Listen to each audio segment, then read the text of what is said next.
पहले मैं डॉक्टर लक्ष्मण यादव से पूछना चाह रही हूँ कि पीटीए क्या वाकई में अगर उत्तर प्रदेश की बात कर रहे हैं, अखिलेश यादव की बात कर रहे हैं, तो क्या आपको वाकई में ये लग रहा है कि पीटीए को अखिलेश यादव साध पाएंगे उत्तर प्रदेश से? क्योंकि अगर वहीं पर ये पूरी जमीन बन जाती है तो पूरे देश का समीकरण भी समझना आसान हो जाएगा। जी शुक्रिया विनीता जी।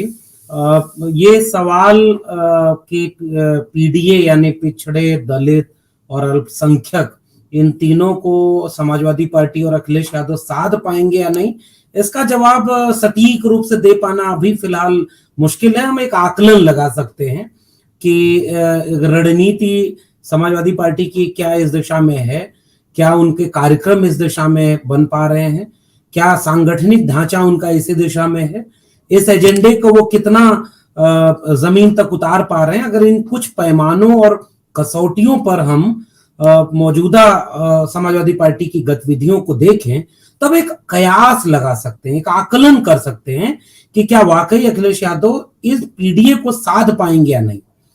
अब मेरा मानना यह है कि अभी संगठन, जो कि अब तक समाजवादी पार्टी का संगठन बन जाना चाहिए था, लंबे समय से उनका संगठन अभी बना नहीं है, बन रहा है, धीरे धीरे बन रहा है। उनके बीच बीच में कुछ एक फ्रंटल ऑर्गेनाइजेशन के गठित होने की सूचना आती रहती है। मैं उन्हें गौर से देखता हूं कि वो जो फ्रंटल ऑर्गेनाइजेशन, जो संगठन जो असल में किसी भी पार्टी के सिद्धांत को, विचारधारा को और जमीनी संघर्ष को मजबूत करते हैं, वो संगठन होते हैं। भारतीय जनता पार्टी को आप कई मामलों में एक बेनिफिट देते हुए देख सकते हैं कि उनके पास पैसा है जिससे वो विधायक सांसद खरीद लेते हैं, सरकारें गिरा लेते हैं, अपनी सरकार बना लेते हैं। उनके पास मीडिया है जो लगातार उनके पक्ष में एक विमर्श खड़ा करता है। उनके पास डराने और ललचाने के लिए पर्याप्त साधन है। ये सब कुछ विपक्ष के पास नहीं है, लेकिन बावजूद इसके संगठन एक बहुत मजबूत ताकत है भारतीय जनता पार्टी के पास। इसलिए अगर समाजवादी पार्टी पीडीए को साधना चाहती है तो उसे संगठन पर अपनी इतनी मजबूत पकड़ बनानी होगी जिसकी भरपाई वो धन और धन बल और उनके अनैतिक तमाम तरह की चीजों से कर सके। उस अगर अर्थ में देखूं तो अभी तक जितना मैंने पैनल देखा है, जो उनका संगठन ढांचा है, वो लगातार इस बात की कोशिश कर रहे हैं। मिसाल के तौर पर 2022 के आसपास उन्होंने बाबा साहेब वाहिनी बनाई, और जो समाजवादी पार्टी और उत्तर प्रदेश की राजनीति खास तौर पर पिछले 3 दशकों में 1995 के बाद, गेस्ट हाउस कांड के बाद लगातार समाजवादी पार्टी वर्सेस बसपा रही है, और लगातार दलित और पिछड़े समुदाय के बीच एक संघर्ष, राजनीतिक संघर्ष और मुसलमान वोटों का शिफ्टिंग। आज आप देखेंगे कि 2019 में गठबंधन हुआ, वो कुछ हद तक भरा। 2022 में गठबंधन टूट चुका था, लेकिन अखिलेश यादव की कोशिश थी कि वो छोटे छोटे दलों को जोड़ करके पिछड़े, अति पिछड़े और दलित समुदायों को अपने साथ गोलबंद कर सके। अब जाकर के 2024 के पहले उसमें बदल क्या गया है? कुछ वे जातियां जिनके राजनीतिक लोग, मिसाल के तौर पर सुभाषपा, राजभर जाति उनके साथ जुड़ी थी, जिसका निश्चित रूप से एक फायदा मिला इन्हें। तमाम और पार्टियां इनसे छिटक गई। इसलिए ये चुनौती आपके सामने है। अखिलेश यादव इसकी कोशिश करते हुए ये नजर आ रहे हैं कि उन जातियों के लोगों को अपने संगठन में जगह दे रहे हैं। इसलिए हम गौर करें, बंगलौर की मीटिंग में उन्होंने अपने साथ जिनको रखा, उनमें से आप गौर देखेंगे कि लालजी वर्मा और ओम प्रकाश, ये रामचल राजभर और कृष्णा पटेल, जो दूसरी पार्टी है, ये एक साधने के अति पिछड़े समुदाय को अगर आप साध नहीं पाएंगे तो पिछड़े समुदाय में सबको नहीं साध पाएंगे। तो एक कोशिश वहां करते हुए नजर आ रहे हैं। दलित समुदाय के लिए उन्होंने बाबा साहब वाहिनी से लेकर के तमाम लोगों को संगठन में जगह देने की कोशिश की है। लेकिन अब मेरी बात ये भी है, अल्पसंख्यक को लेकर के इन्होंने आजम खान को फिर से वापस रखा है, अपने एक अच्छा रिश्ता बनाने की कोशिश की है, तमाम जगहों पर वो मुसलमानों की बात करते, लेकिन अभी मुझे ये सारी कोशिशें पर्याप्त नजर नहीं आ रही। अभी आपको खासकर दलित समुदाय और अल्पसंख्यक और विशेषकर मुसलमान, अतिगमत केस के बाद और तमाम तरह की घटनाओं के बाद मुसलमान बहुत सजग है कि वो अपनी राजनीतिक शक्ति का इस्तेमाल कहां करें। ठीक बात है कि अगर कांग्रेस और सपा का गठबंधन होकर के कोई अलायंस बनता है तब तो ठीक है, मुस्लिम आपके साथ रहेंगे, लेकिन दलित समाज में अभी भी आपको खुल करके अब एकदम एक लाइन लेनी होगी कि जहां जहां गलतियां हुई उनको हम दोहराएंगे नहीं। मिसाल के तौर पर प्रमोशन रिजर्वेशन, मिसाल के तौर पर तमाम महापुरुषों के नाम पर जो जेल रखे गए थे उनको हम अगली बार फिर से करेंगे। आप आइए ना, अगर आप राजनीति कर रहे हैं तो क्लियर राजनीति करिए। मुझे लगता है तब दलित समुदाय जुड़ेगा, पर्याप्त तौर पर जुड़ेगा। जो दलित समुदाय 22 में इनके पास आया, लेकिन अभी वो और ज्यादा आने की स्थिति में दिख रहा है, लेकिन वो केवल नाम मात्र से कि हमने कुछ राजभर, कुछ वर्मा, कुछ निषाद, कुछ कश्यप और कुछ दलितों को अपने संगठन में जगह दे दी, मात्र इतने से नहीं होगा। कार्यक्रम उनके अनुकूल बनाने होंगे, एजेंडा उनका और मजबूती से साधना होगा, और संगठन उनको अगर जमीन पर ले जाएगा तो जो भरोसा दरका है वो पीडीए का भरोसा जीतने में आप कामयाब हो पाएंगे। तो इम्तिहान अभी बाकी है विनीता जी। लक्ष्मण जी, हमारे कुछ व्यूअर भी लिख रहे हैं कि 69,000 शिक्षक भर्ती के आरक्षण घोटाले को लेकर अखिलेश यादव जो है उस मौके को भुना नहीं पाए। तो इस तरह के जो मौके होते हैं सिर्फ प्लानिंग से काम नहीं चलता, आप किस तरह से उसे एग्जीक्यूट करते हैं। लेकिन अभी इस वक्त अखिलेश यादव के कॉन्फिडेंस की वजह क्या है पीडीए को लेकर, ये भी एक बड़ा सवाल है। सिर्फ राहुल गांधी मतलब कांग्रेस के साथ कुछ अच्छी बेहतर दिशा में उनकी बातचीत हो रही है, सिर्फ ये है, या फिर उन्होंने खुद पीडीए को लेकर कुछ वाकई में जमीनी स्तर पर कुछ ऐसे काम किए हैं जिसकी वजह से वो आश्वस्त हो सकते हैं? पता नहीं, विपक्ष में रह करके मुझे लगता है कि बहुत कुछ किया जा सकता था और मजबूती से। ये बात तो हमें माननी पड़ेगी। ये बात ठीक लिख रहे हैं लोग कि 69,000 शिक्षक भर्ती घोटाले को वो भुना नहीं पाए, इससे पैदा हुए आक्रोश को। अब भारतीय जनता पार्टी ने राजनीति को केवल बयानों, प्रेस कॉन्फ्रेंस, ट्वीट तक सीमित नहीं रखा है। उनका कार्यकर्ता, और आज से नहीं, आज तो ये सत्ता में है, हमारे साथ दो बहुत वरिष्ठ लोग हैं, ये शायद इस बात की तस्दीक करेंगे कि जब आरएसएस इतना मजबूत नहीं था, भारतीय जनता पार्टी के शायद बहुत गिने चुने जीते हुए प्रतिनिधि हुआ करते रहे थे, तब भी जो झूठ आरएसएस किस्सों के जरिए, जबान के जरिए लोगों तक पहुंचा देता था कि गांधी कौन है, तो एक आरएसएस का किस्सा गांव तक पहुंचा हुआ है। अंबेडकर कौन है, उसका एक किस्सा पहुंचा हुआ है। हिंदू मुसलमान के बीच रिश्ता कैसा है और मुसलमान कैसे इस देश का दुश्मन है, इसका एक किस्सा पहुंचा हुआ है। और अगर ये ना होता तो मुझे लगता है कि 90 के दौर का वो मंडल के विरोध में कमंडल का आंदोलन इतना तेजी से कामयाब तो नहीं होता।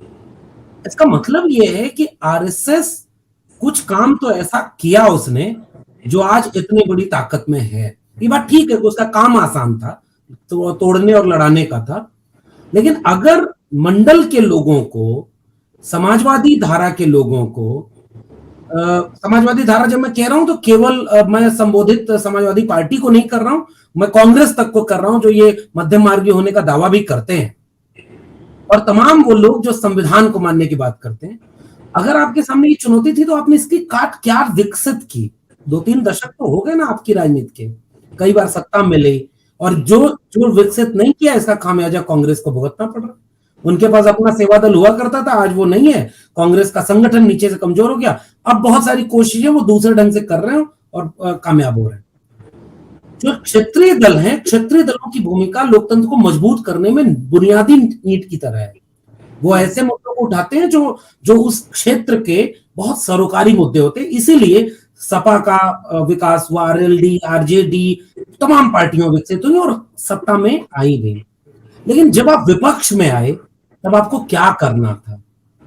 जब आप सत्ता में थे तब आप संगठन मजबूत कर सकते थे, या पैरेलल कोई सोशल कल्चरल ऑर्गेनाइजेशन सेटअप कर सकते थे, जो आपके सत्ता में न रहने पर आपका काम करता है। आरएसएस, मैं तो विश्वविद्यालय का हूं, विषयांतर करके भी एक बात जोड़ रहा हूं, आरएसएस को पता है कि विश्वविद्यालय जैसे संस्थानों में अपने लोगों को कैसे नियुक्त करना है। कल को बीजेपी की सरकार नहीं भी रहेगी तो विश्वविद्यालय में उनके लोग 30 साल तक उनका काम करेंगे, और वो हो रहा है। वो काफी प्लान हो चुका है, सब पोस्टिंग हो चुकी है। सारे कैंपसेस में, सारे इंस्टीट्यूशन में उनके लोग काबिज होते हैं। उनके पास पत्रकारों का एक दल होता है जो पीछे से उनका काम करता है। जब वो उनको सरकार मिल जाती है तो पत्रकार के लिए, पॉलिसी मेकिंग के लिए उनको ऑथराइज्ड पोस्ट अलॉट हो जाती है। उनके पास शिक्षा पर काम करने वाले लोग होते हैं जो विपक्ष में रहते हुए शिक्षा पर काम करते हैं, और जब वो सरकार में आते हैं तो उन्हीं लोगों को नई शिक्षा नीति बनाने की कमेटी में डाल दिया जाता है। इसे कहते हैं राजनीति। आपके पास तो लोग ही नहीं होते हैं, आप कैसे इन मुद्दों को भुनाएंगे? और दूरदर्शिता, हाँ, सभी सभी क्षेत्रीय दलों की सीमा है। मैं इसलिए थोड़ा सा गंभीर एक पक्ष ले रहा हूं। बाकी मैं सहमत हूं अपने दोनों वरिष्ठ पैनलिस्ट से, और मैंने भी शुरुआत में यही बात कही, अभी तो इसका इम्तिहान बाकी है। आप अगर कुछ, अच्छा एक बात बताइए, जाति जनगणना एक ऐसा मुद्दा था जिस पर जमीन तैयार है भाई, आप इसको जमीन पर ले जाने के लिए एक मिशन मूवमेंट, समाजवादी पार्टी ने एक काम किया, उनके पिछड़ा वर्ग प्रकोष्ठ के शायद प्रदेश अध्यक्ष हैं राजपाल कश्यप जी, उनके नेतृत्व में उन्होंने कुछ जिलों में इसका काम करना शुरू किया था। जैसे समाजवादी पार्टी में उनकी एक छात्र नेता है, वो समाजवादी पद यात्रा निकाल रहे थे, देश बचाओ देश बनाओ पद यात्रा, अब शायद फिर से शुरू होने वाली है। वो नेता काम कर रहे हैं, उनके दूसरे नेता काम कर रहे हैं। मेरा मन है कि अखिलेश यादव को खुद झंडा बैनर पकड़ करके उतर जाना चाहिए। बाकी काम चलता है भाई, राजनीति में कई स्तर पर आपको काम करना पड़ता है। अगर अखिलेश यादव इस बात को लेकर के रोज, केवल बयान में नहीं, क्योंकि आपके अगर दिल में है तो इसका मतलब आपने पीडीए की बात कर दी ना, तो इसका मतलब अब आप शायद परशुराम की कटार तक तो नहीं जाएंगे। अब आपने आपने अपनी वो ऑप्शन आपने हटा दिया, बिल्कुल, ये आपने बहुत सही बात कही है। अब आपने एक लाइन खींच ली कि मुझे पिछड़ों की बात करनी है, दलितों की बात करनी है, अल्पसंख्यकों की बात करनी है, और इसको लेकर के मुझे संविधान को बचाने की बात करनी है। जब आपने लाइन खींच दी तो इस लाइन पर दौड़ पड़िए ना, फिर कोई कसर मत बाकी रखिए। वरना हो सकता है संगठन के भीतर, पार्टी के भीतर कुछ लोग इस बात का इंतजार करेंगे कि इस लाइन खींचने के बाद भी जब आप हार जाएंगे तो फिर कहेंगे कि देखिए आपसे ये नहीं हो रहा ना, आप आइए सर्वजन की बात करिए, जो बसपा में आजकल हो रहा है। बसपा बहुजन से चली थी, सर्वजन पे पहुंच गई, और अचानक बसपा एक विधायक पर आ गई। मैं इस बात को कह रहा हूं कि आपको सड़क पर उतर, और राहुल गांधी ने भारत जोड़ो यात्रा में वो हासिल किया है, और मुझे लगता है अखिलेश यादव की फैन फॉलोइंग, अखिलेश यादव की समाजवादी पार्टी से कर्मठ, संघर्षशील और लाठी खाने वाला, मुकदमा झेलने वाला दूसरा कार्यकर्ताओं की टीम है ही नहीं। वो ऑलरेडी मुकदमा झेल रहे हैं। तो आप और लाइन आपने क्लियर कर ली है। और देखिए, जो नेता चले गए ना, मीडिया तो उनको दिखाएगा ही, वो कहते थे मत भेजेंगे और वो सब करेंगे। मैं तो एक और बात जो शायद शीतल सर ने कहा था, मैं जोड़ दूं, विषयांतर ना हो। सामाजिक न्याय की राजनीति का एक मुश्किल पड़ाव यह है जिसका हम लोग विश्लेषण करना चाहते हैं। आप अपनी जाति, कांशीराम साहब ने काम किया था, डॉक्टर अंबेडकर ने कहा कि मैं जातियों को खत्म करूंगा, एनिहिलेशन ऑफ कास्ट। मानवर कांशीराम ने कहा कि जातियां इतनी जल्दी खत्म नहीं हो रही हैं, तो मैं जातियों को मजबूत करूंगा ताकि उनको गुरु किले मिले, पॉलिटिकल पावर मिले, और वो पॉलिटिकल पावर से सोशल और कल्चरल चेंज लाऊं। मैं तीसरा फेज सोशल जस्टिस में देख रहा हूं। जातियां मजबूत हुई, जातियों के अपने लीडर पैदा हुए, और वो लीडर केवल अपनी जातियों के वोट का सौदा करने लगे, और विचारधारा अचानक पीछे हो जाती है। मुझे ये सामाजिक न्याय का एक विरोधाभासी दौर दिख रहा है, और आप रोक नहीं सकते। आप जातियों के लीडर पैदा होंगे, और अगर उन जातियों को आप संगठन में प्रतिनिधित्व नहीं देंगे, मंच पर नहीं बिठाएंगे, तो उनका वोट नहीं मिलेगा। और दूसरी तरफ आप जाके देखिए, निषाद पार्टी है, फूलन देवी को समाजवादी पार्टी के मुखिया मुलायम सिंह यादव जेल से निकालकर टिकट देकर लोकसभा पहुंचाते हैं, और एक जमाने में पूरा Nishad vote bank Samajwadi party का था। आज समाजवादी पार्टी को विचार करना होगा कि आपका वोट बैंक बीजेपी में चला गया। बिल्कुल, ये एक मैं सैंपल दे रहा हूं। और सामाजिक न्याय की राजनीति में अब प्रतिनिधित्व और हिस्सेदारी का सवाल है, और अगर सबको हिस्सेदारी नहीं मिलेगी तो पीडीए नहीं बनेगा। और अगर हिस्सेदारी कैसे मिलेगी, सवाल उनके अपने अपने कुछ सवाल होते हैं हर जाति के, हर जाति का अपना एक एजेंडा होता है, हर जाति का अपना एक नेता होता है। एजेंडा और नेता को शामिल करिए, और बड़े मसले जो हैं, जैसे जाति जनगणना, जैसे आरक्षण का सवाल, और योगी आदित्यनाथ की सरकार तो इतने मुद्दे आपको दे रही है ना, आप अगर सड़क पर उतर जाए तो पीडीए आपका बना बनाया है। और अगर पीडीए काम कर गया तो 80 सीट में बीजेपी 8 पर सिमट जाए तो भी आश्चर्य नहीं, और अगर पीडीए काम नहीं करता है तो फिर तो कहानी वही होगी। शुक्रिया जी, बहुत अच्छे से आपने बात बताई है शीतल।